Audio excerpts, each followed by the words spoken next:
네, PK 정치 토크 오늘은 여영국 정의당 원내대변인 모시고 말씀 나눠보겠습니다. 어서 오십시오. 네, 안녕하세요. 반갑습니다. 네. 비교섭 단체 서름이라고 해야 될까요? 네. 예, 이게 참 국회 안에서도 발언권이 조금 제한이 있을 수도 있는 상황이 벌어지고 있지 않습니까? 예를 들어서 이게 국회 예산결산특별위원회에서 강하게 제도 개선에 대해서 요구를 네. 한번 하셨던데요. 그 영상 보고 말씀 들어보겠습니다. 비교섭 단체도 소위에 참여시켜달라는 의견이 있었습니다만은 예결위 소위 구성은 제일 객관적인 예결위 의석 비율에 따를 수밖에 없습니다. 최종적으로 의석 비율에 따라 구성하는 것이 합리적이라는 것에 의견이 일치하였음을 말씀드립니다. 최종 그렇게 결정된 것에 대해서 저희 존중을 할 수밖에 없습니다만은 최소한 그래도 저희들 그렇게 좀 비교섭 단체도 함께 소위에 참여할 수 있도록 말씀을 드렸으면은 최소한 당사자들하고 사전에 좀 양해를 구하든지 좀 의견을 듣든지 좀 그렇게라도 해야 되는데 참 벽을 느낍니다. 오랜 관행이긴 하지만 이 두터운 벽이 언젠가는 또 변화돼야 될 하나의 지점이라고 생각을 합니다. 국회 예결위라 하면 네. 한 해의 예산을 나라 예산을 다루는 아주 중요한 일을 하고 그렇습니다. 있고요. 네. 그게 우리 시청자께서 모르는 부분이 있으실 것 같아서 네. 제가 먼저 엿주는 건데 네. 이게 소위 꼭 들어가야 된다. 비교섭 단체도 네. 그 얘기를 하시는데 그게 어떤 의미라서 그 이야기를 하신 건가요? 이게 이제 국회 예산결산특별위원 50명입니다. 네네. 50명이 다 앉아서 이걸 다 따질 수가 없으니까. 그렇죠. 네. 근데 세세한 이제 의견 조정들은 개수 조정 소위라고 네. 구성을 하게 그건 국회법에 나와 있습니다. 네네. 예. 그럼 그것을 구성하는데 네. 그거는 교섭단체 소속 의원들로만 구성해라. 네. 이건 없습니다. 없고 이제 국회법 안에 그게 정해진 건 없고요. 없고 네. 다만 이제 그 예산결산특별위원회에 네. 교섭단체 한 명은 간사를 둔다 이렇게 되어 있습니다. 그 네네. 간사 간에 합의를 해서 그렇게 정리를 해버린 거죠. 7명의 그 개수조정 소위를 구성을 좀 하는데 네. 그러면 최소한 여기에 한 명씩 주든지 최소한 비교단체에 네. 아니면 그 예결위에 참여하고 있는 각 정당 네. 교섭단체가 아니더라도 거기 기본 한 명씩을 주고 의석수에 따라서 배정을 네. 하든지 이렇게 해야 골고루 의견이 비교섭 단체의 다양한 의원도 반영이 될 수 있을 텐데 그렇지 않습니까? 예. 어떻게 보면은 정의당은 의석수가 6석밖에 안 되지만 네. 지지율로 보면은 제3당입니다. 주제 좀 돌려보겠습니다. 이런 가운데 우리 정의당 그 새 지도부 선출하셨습니다. 네네. 예, 2년 만에 심상정 대표가 컴백 하셨는데 이거 민주당과 한국당에 대해서 각기 다른 이게 선전포고를 하셨어요. 네, 예, 네. 한국당에는 더 날카로운 메시지를 던지셨는데 예, 심상정 당대표 수락 연설부터 시작해서 황교안 한국당 대표의 만남까지 한번 영상을 먼저 보시겠습니다. 저는 오늘 이 자리에서 단호하게 말씀드립니다. 이제 정의당은 정의당의 길을 갈 것입니다. 한국 정치의 시계를 거꾸로 돌리는 자유한국당을 역사의 뒤안길로 퇴출시키고 집권 포만감에 빠져 뒷걸음치는 민주당과 개혁 경쟁을 넘어 집권 경쟁의 길로 나가겠습니다. 각 정당 간의 협의가 생산적으로 그렇게 이루어져 갈 수 있기를 기대합니다. 저도 그런 관점에서 관심을 가지고 노력을 해나가도록 하겠습니다. 제가 이제 대표님 뵙고 꼭 좀 드리고 싶은 말씀이 이제 패스트 트랙 지정을 연착륙해야 된다. 그런 말씀을 계속 하셨는데 아직도 그렇게 생각하시는지. 잘못된 것은 고쳐야죠. 그런 점에 관해서 일단 제대로 되지 아니한 그런 결정들이 그냥 강행되는 것은 그건 옳지 않다고 저는 생각합니다. 저 자리가 심상정 대표 취임 인사 자리였는데 왜 한치의 물러섬도 없으셨어요. 이거 수락 연설에서 한국당 퇴출시켜야 된다. 네. 이런 이야기 하셨는데 네. 배경이 뭘까요? 우선 이제 제가 들어간 지 한 100일이 조금 넘었습니다. 네, 그렇습니다. 넘었는데 정말 민생을 발목 잡고 있는 게 자유한국당이다. 네. 저는 이제 물론 정당이 달라서 그런 말씀을 드리는 수준을 넘어서 네. 정말 그런 것을 많이 느낍니다. 그리고 촛불 이후에 대통령은 바뀌었습니다. 네. 그런데 촛불 이후에 국회는 촛불 이전 국회 그대로입니다. 네. 지금 국회에서 민생법안 사사건건 자유한국당이 지금 요번에 17번째 네. 국회 보이콧했지 않습니까? 그렇습니다. 더 이상 네.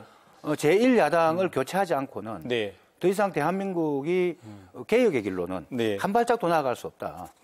그런 점을 저희들은 강하게 인식하고 있기 네. 때문에 2020년 총선을 통해서 반드시 자유한국당을 네. 역사의 뒤안길로 퇴출시키고 그 자리에 네. 제1야당으로 정의당이 우뚝 서겠다. 어떻게 보면 한국당은 민주당보다도 정의당이 더 부담스러워 하는 때도 간간히 보이시는 것 같아요. 네. 자, 그런 측면에서 그러면 지금 민주당과도 집권 경쟁하시겠다 네. 뭐 이야기하셨단 말이죠. 네. 이게 내년 총선이 그 뭐 시금석 혹은 교두보가 될 수도 있을 것 같은데 내년 총선은 어떻게 바라보십니까?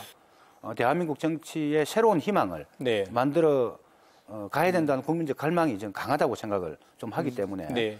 정의당은 내년 총선에서 네. 원내 교섭단체 독자적인 구성을 넘어서서 제1야당으로 네.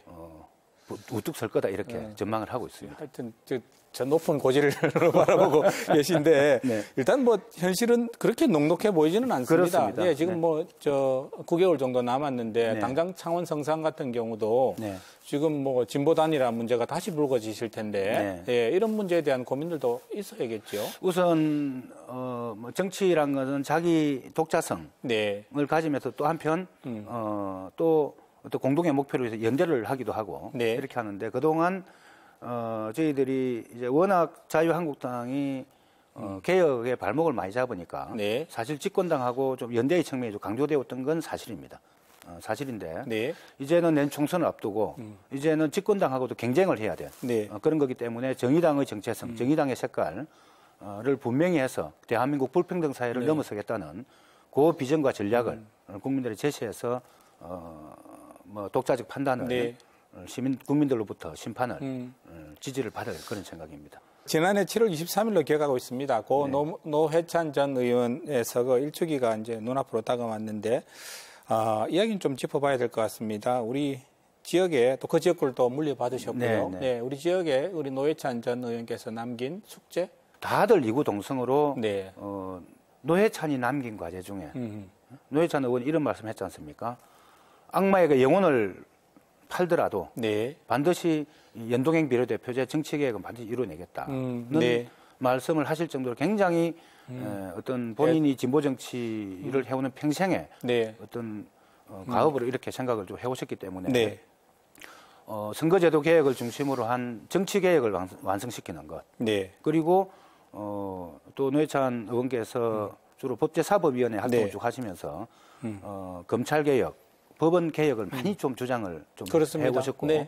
본인이 또 가장 먼저 20대 국회에서 공수처, 네. 공직자비리수사처 그 공수처 설치법을 가장 먼저 발의를 네. 했고 거기 지금 패스트트랙에 태워져 있지 않습니까? 그렇습니다. 네. 그래서 검찰 개혁, 사법 개혁 이 과제가 노회찬이 남긴 과제이긴 합니다만 또 가장 대한민국 사회에서 가장 먼저 풀어야 될 네. 현재 정치적 과제다. 과제이다 숙제이기도 하다. 네, 그렇습니다. 그런 말씀으로 보시고요.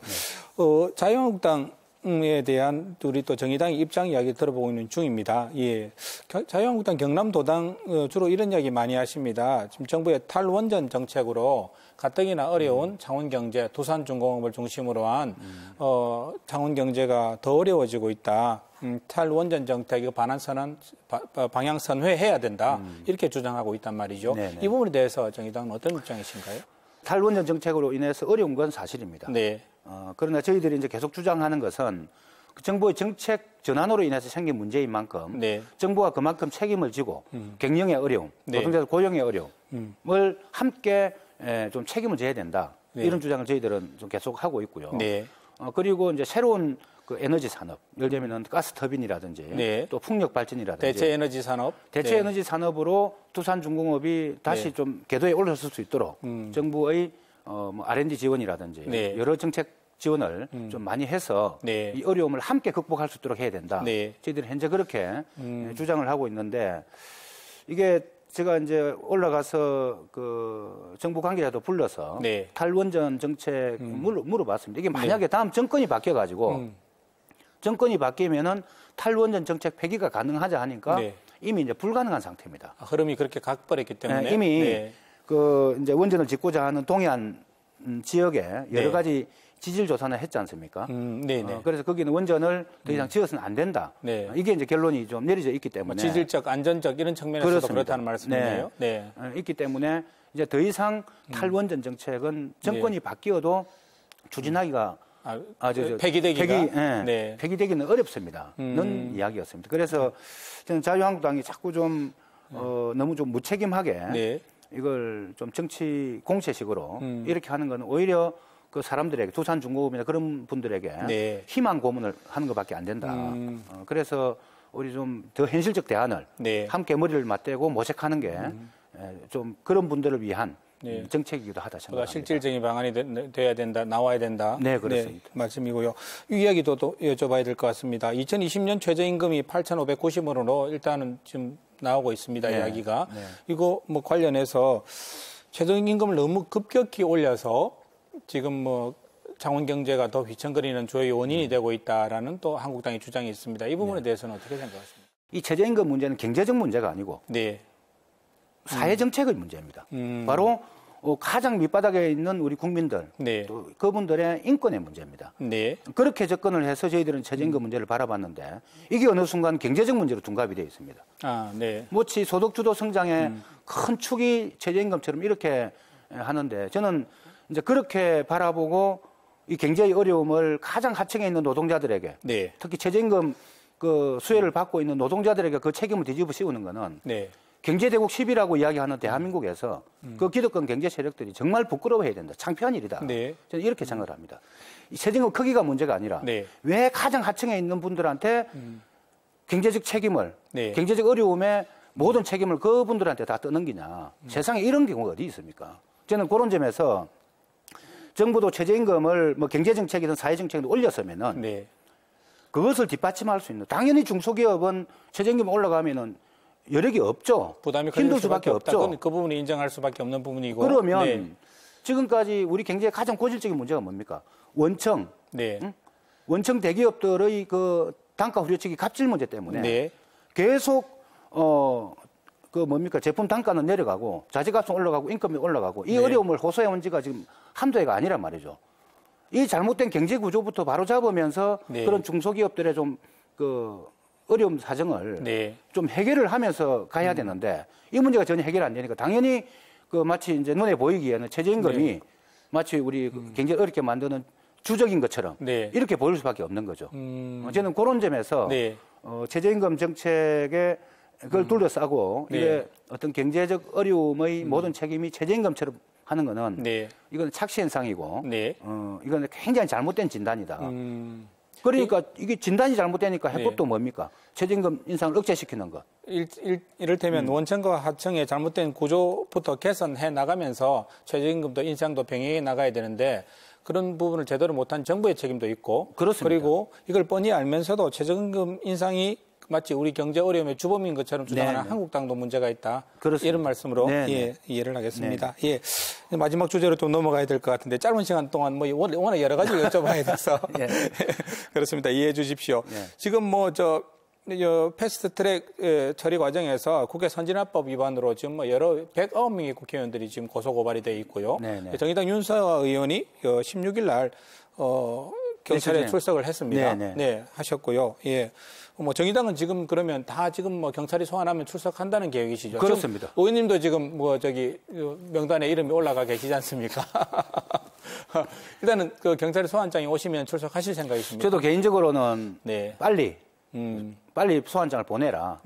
그러면 온 즉시 바로 조사를 받겠다. 이렇게 입장을 이야기를 했는데 아직 소환장이 오지는 안 왔고요.